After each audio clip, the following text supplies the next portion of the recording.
Hey, welcome back everybody. So we're in SPV Math Geometry, okay? And week 31, the first week of May. Wow, school's almost over. Now, in this particular class, we're really getting spread out, okay? We've got a couple of you finishing up the trigonometry, sine and cosine. We've got a couple of you working on the arc length and sector area. And a couple of you have already reached out saying, I'm into building three-dimensional figures. So we're going to try to do one on each of those three topics. Now don't forget, on any given week you can go to the Geometry Teams page and you can find all the videos under the stream channel. Alright, let's get started. Okay, let's find the internet. Let's find our digital tools. Let's find our Clever. Let's find our Blackboard. Once you find Blackboard, don't forget all of the videos that we post. Geometry B with Monte. Here's our SPV class. You can find all these videos and the cheat sheets posted in the announcement section. Week after week after week you can find them. Okay? Now, coursework. Proportionality, trigonometry. Here's all the videos for tangent, sine, cosine. Just pick one of them, click on them, and you can watch how to find SOHCAHTOA, right? Cosine is the adjacent over the hypotenuse. A lot of vocabulary in there, so you can find those videos there. Those of you that have moved on to geometric figures and we're into circles, right? Sectors of a circle, okay? How much area is that piece of the circle? There's videos in here, okay? The percent of the total, right? We want 60 degrees of the whole 360 degrees, okay? So it's just a percentage. And then for some of you, we're going to be going on to making three-dimensional shapes. Here we go. Building three-dimensional shapes. What happens when I rotate something? Okay, and here's a classic example. If I take a rectangle, okay, and I attach it to this straw, and I spin it, what shape am I creating? A tuna fish can, right? A cylinder. Can you see that? Alright, so that'll be one of the videos today. So let's get started. So we're in Math Excel. Almost everybody finished these. Several of you are here and a couple of you are here. So let's just jump in here to cosine. Click on problem number 2. And we don't actually teach secant this year, so we're going to skip that. Perfect. Perfect. Let's do it. Okay? And again, question help, view an example, SOHCAHTOA. In this case, the reference angle is A, the OPP, the ADJ, HYP. ADJ, HYP. Cosine of 15 is equal to B over 92. Okay, SOHCAHTOA.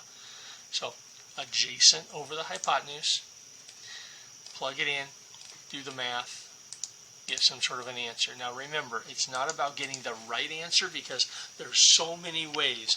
As a matter of fact, in one of the videos I just made, I forgot to read nearest whole number, typed in the decimal, got it wrong. Okay? Alright, so here we go. In this problem,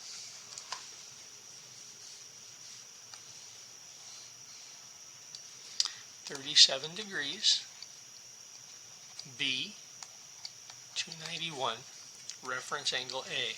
So, we got the OPP, the opposite, the ADJ next to, and then remember across from the 90 degree always is the HYP, the hypotenuse. So this is going to be the cosine of 37 degrees is equal to the adjacent over the hypotenuse. The cosine of 37 degrees is equal to b over 291. Well, this is just a math problem. Divide, divide. How do you undo a division? What's the opposite of divide? Absolutely, to multiply. So multiply both sides by 291. Monte, how'd you know that? Okay, remember, opposites, inverse, undo. They're right next to each other or on top of each other. What's the opposite of plus? Minus. What's the opposite of multiply? Divide. What's the opposite of to square something? Take the square root. Okay, so now we want to make sure we're in degree mode. Boom. Degrees. 291 times the cosine of 37, because 291 divided by 291 gets rid of it, so we solve for b. Grab your calculator, and because this is the other version of the calculator, we go 37 trig cosine, boom, times 291, 232.403, 232.403, round to the nearest whole number. I'm going to type in 232 and keep my fingers crossed. Again, that's not what we're measuring here. We want you to make sure that you can try these problems. 232. Awesome. All right. If you're in that section, go ahead and do another one. And if you're not, let's move on. Okay. Now some of you are down here in circles and sector area. So let's try question 3. Perfect. Okay. Now again, if you need to, go to the announcements. Click on cheat sheet. Area. Arc length. Sector area. Okay. Pi r squared. Pi r squared, and we want a percent of the total. A percent of the total. Whoops. Whoops. Okay, so let's draw this out.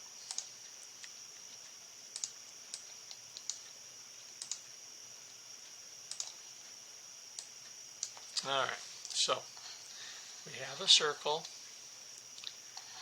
and they gave us the diameter 16. We don't want diameter. In a circle, we're interested in R. So 8. Now we want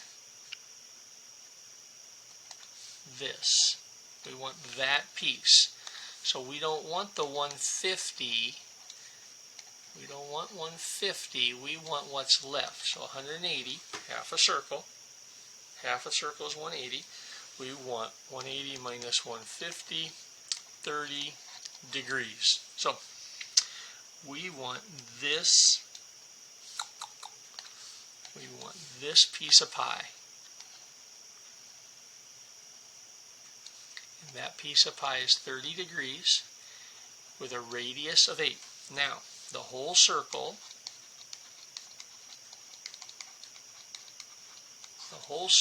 is pi r squared. So that's pi 8 times 8, which is 64 pi. Now remember, typing in these answers can be tricky.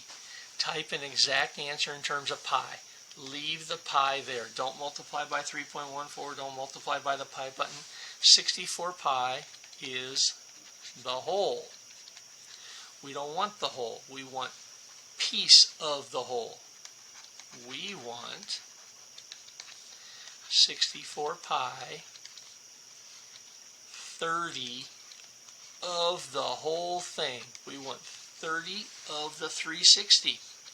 So now I'm going to leave the pi off to the side. And I'm going to go 64 times 30 divided by 360. Let's see if it's a perfect number. 64 times 30 divide by 360. It's not a perfect number, okay? So, in this case, 30 times 64 is 1920. So 1920 pi over 36. Okay, now we got to simplify, right? We cut it in half and we'll have 960 over 18. Cut it in half, 480 over 9. I wonder if 480 over 9, ooh, you can divide by 3. Divide by 3. So 160 over 3. Okay. Now if you had a fancy calculator, like the Webbit, okay, the Webbit emulator, or any kind of a calculator with a conversion button. So I'm going to take this first one, 1920, divide by 36, and you get that ugly number, right? Math, convert to a fraction. Some calculators have the convert to a fraction button. Ooh, 160 over 3. Don't forget your pi, don't forget your pi, don't forget your pi, don't forget your pi. So you see all these places where if we type it in, it says it's wrong. Don't let that stress you out, okay? So 160 pi, here's the pi button, slash 3. Check our answer.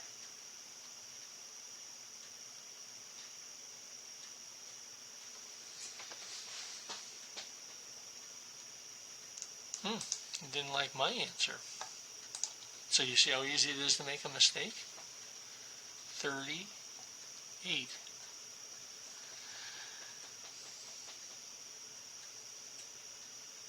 The area of the shadow, the shaded area, is 38. 8 times 8 is 64. 30 of the 360.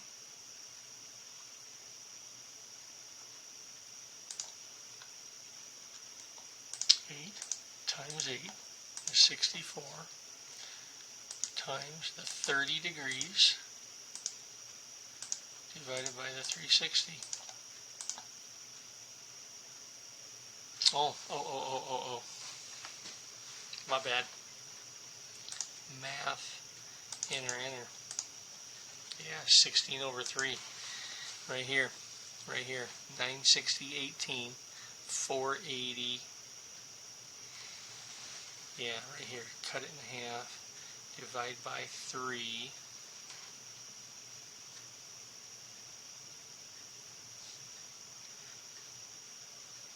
Right there. I forgot my 0.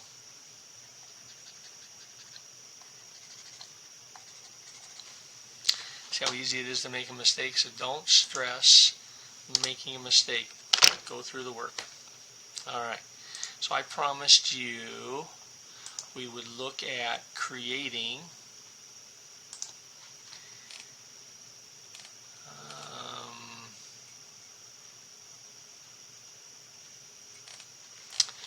I want to go to, yeah, this is right. I want to make sure that we have launched creating shapes.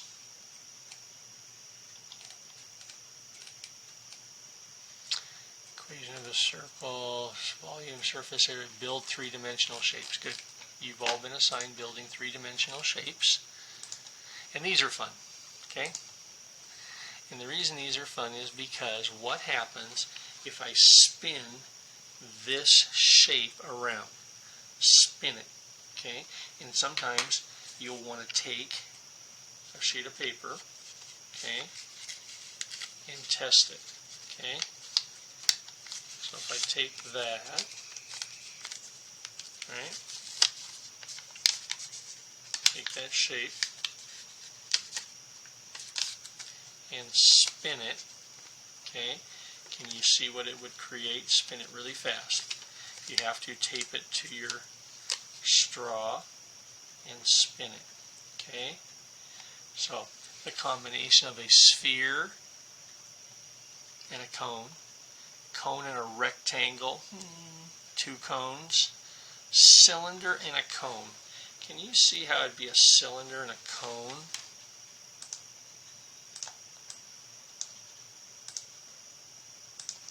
Can you see how the final shape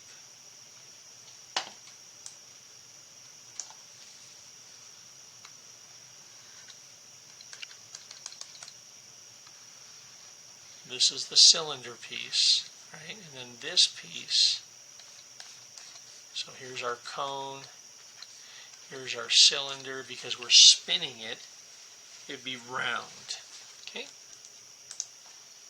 Cylinder and a, ooh. They spin it and they have better drawings than me, okay? Cylinder and a cone.